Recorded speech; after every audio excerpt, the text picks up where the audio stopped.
날마다 쓰는 나의 신앙일기 TV 데일리 큐티 나무향기입니다. 오늘은 출애굽기 2장 11절에서 15절을 묵상하겠습니다. 모세가 장성한 후에 한 번은 자기 형제들에게 나가서 그들이 고되게 노동하는 것을 보더니 어떤 애굽 사람이 한 히브리 사람 곧 자기 형제를 치는 것을 본지라. 좌우를 살펴 사람이 없음을 보고 그 애굽 사람을 쳐 죽여 모래 속에 감추니라. 이튿날 다시 나가니 두 히브리 사람이 서로 싸우는지라. 그 잘못한 사람에게 이르되 내가 어찌하여 동포를 치느냐 하매 그가 이르되 누가 너를 우리를 다스리는 자와 재판관으로 삼았느냐. 내가 애굽 사람을 죽인 것처럼 나도 죽이려느냐. 모세가 두려워하여 이르되 일이 탈로 되었도다. 바로가 이 일을 듣고 모세를 죽이고자 하여 찾는지라. 모세가 바로의 낯을 피하여 미디안 땅에 머물며 하루는 우물 곁에 앉았더라. 사람들은 자기 힘으로 무엇인가를 해보려고 애를 씁니다. 스스로 무엇을 이루어내면 자신이 능력이 있고 꽤 괜찮은 사람으로 인정받을 것이라고 생각합니다. 특히 어려움을 당하는 사람을 도와주면 자신이 마치 구원자가 된 것 같은 착각이 듭니다. 모세도 비슷한 경험을 했습니다. 모세는 바로의 공주의 아들이 되어 바로의 궁에서 성장했습니다. 사도행전 7장 22절은 모세가 애굽 사람의 모든 지혜를 배워 그의 말과 하는 일들이 능하더라 라고 말씀하고 있습니다. 모세는 왕궁에서 애굽의 높은 수준의 학문과 기술을 익혔을 것입니다. 모세는 자신이 이스라엘 자손이라는 것을 알고 성장했던 것 같습니다. 그래서 본문 11절에 모세가 장성한 후에 한 번은 자기 형제들에게 나가서 그들이 고되게 노동하는 것을 보았다고 말씀하고 있습니다. 그가 이스라엘 백성들이 자기의 동포라는 것을 알고 있었다는 것입니다. 그렇기 때문에 그는 이스라엘 백성들이 고통을 당하는 것을 그냥 보고 있을 수 없었습니다.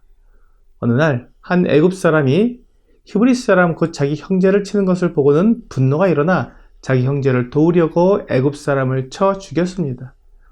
모세는 지금 힘도 있었고 지식과 능력도 있었습니다. 그는 자기에게 있는 것으로 자기 형제인 이스라엘 사람들을 돕고 싶었습니다.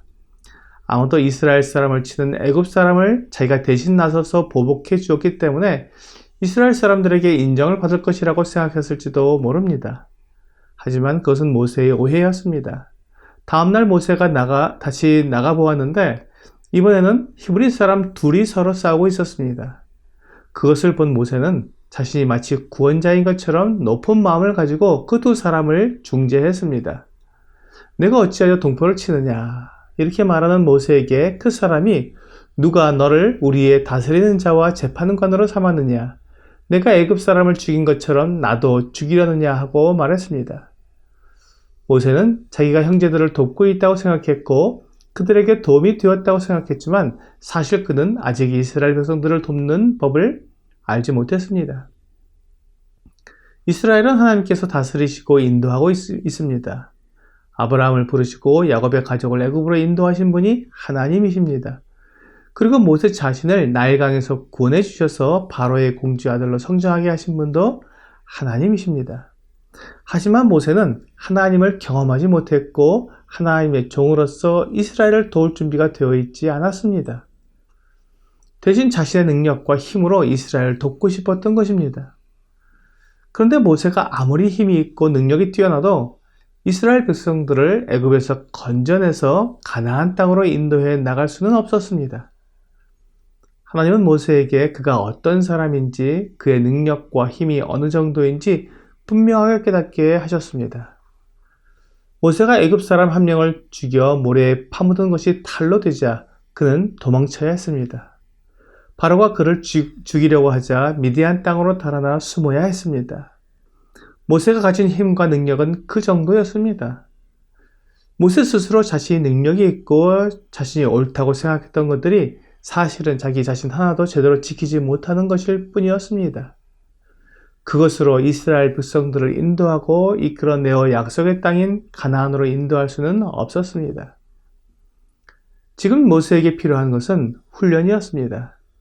자기가 가진 힘이 아닌 하나님께서 주시는 힘으로 이스라엘을 인도해내는 법을 배워야 했습니다.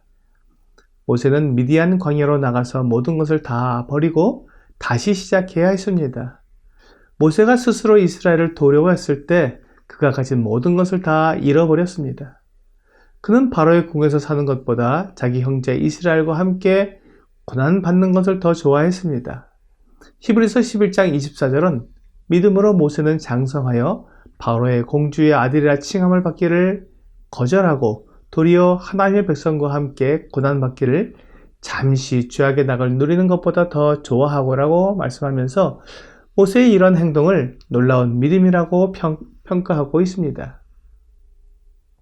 그렇습니다. 모세가 자기 형제를 돌아볼 마음을 가지고 또 그들을 돕기 위해 나선 것이 그의 믿음을 보여주고 있는 것입니다. 그러나 모세는 하나님을 경험해야 했습니다. 그는 아직 하나님을 잘 알지 못했습니다. 그리고 하나님의 능력도 알지 못했습니다. 그저 어린아이처럼 자신의 힘만 가지고 모든 것을 할 수 있다고 오해한 것입니다. 하나님이 얼마나 크신 분인지, 하나님의 계획이 얼마나 놀라운지, 그리고 사탄과 이 세상이 얼마나 하나님을 대적하고 있는지 이러한 것들을 알고 준비되어야 했습니다. 모세는 단순한 믿음으로 형제들을 돌아보아야 하겠다는 열정을 나타냈지만 오히려 그것이 하나님의 일을 방해하고 이스라엘 사람들의 마음을 닫게 하고 애굽에서 쫓겨나는 결과를 낳았습니다. 모세처럼 우리도 실수하고 잘못할 수 있습니다. 내가 알게 된 지식과 경험으로 모든 것을 판단하고 내 생각이 언제나 옳다고 고집부릴 수 있습니다. 그렇기 때문에 모든 것을 알고 가장 완벽한 방법으로 일하시는 분이 하나님이라는 것을 깨닫고 하나님께 순종할 수 있을 때까지 훈련이 필요합니다. 감사한 것은 하나님께서는 우리의 실수와 잘못을 보시는 것이 아니라 우리의 마음에 있는 믿음을 보시고 그것을 칭찬하시며 인도하신다는 것입니다. 성경이 모세의 실수를 믿음이라고 말씀하신 것처럼 우리가 비록 실수하고 잘못해도 그것이 내 욕심이 아니라 하나님을 향한 것이라면 하나님은 우리를 가르치시고 훈련하셔서 하나님의 도구로 사용하실 것입니다. 오늘의 적용 질문을 보겠습니다. 내가 주로 하는 실수들은 어떤 것이 있습니까? 나의 실수나 잘못을 바로잡기 위해 나는 어떻게 하고 있습니까? 어떤 일을 할 때 내 경험과 내 지식만으로 모든 것을 판단하고 행하려는 실수를 하게 됩니다. 하지만 모든 것은 하나님의 뜻대로 이루어집니다. 내 힘이 아니라 하나님이 주시는 힘으로 겸손하게 행하는 훈련이 필요합니다. 오늘 모든 것을 아시고 모든 것을 다 하실 수 있는 하나님을 의지하고 순종하는 훈련을 통해 하나님이 쓰시는 일꾼이 되도록 자신을 드리는 여러분과 제가 되기를 주 예수님의 이름으로 기도합니다.